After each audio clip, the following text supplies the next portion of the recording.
ოჯახების ადმინისტრაციულ ერთეულში სრულად რეაბილიტირდა ნომერ მეორე საჯარო სკოლა და აღიჭურვა თანამედროვე ინვენტარით. აშენდა ამბულატორია, გაიწმინდა სანიაღვრე არხები და მოეწყო ნაპირსამაგრი გაბიონები. ასევე რეაბილიტაცია ჩაუტარდა ხელოვნურ-საფარიან მინის მოედანს. ნებისმიერი პროექტი ხორციელდება მოსახლეობის თხოვნიდან გამომდინარე.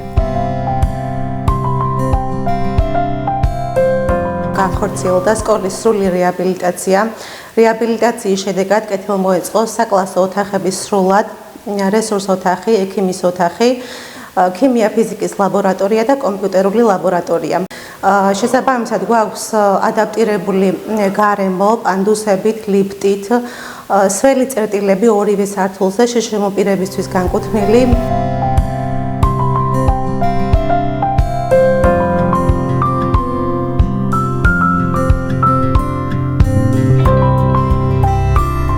მოგეხსენებათ, ნოჯიხევი არის 800 კომლიანი სოფელი, რომელსაც ემსახურება 2 ექიმი, 3 მედ და იქ დღევანდელ სტანდარტებს რასაც შეეფერება, იმნაირ პირობებში გვიწევს ახლა მუშაობა. ეს ძალიან მისასალმებელია.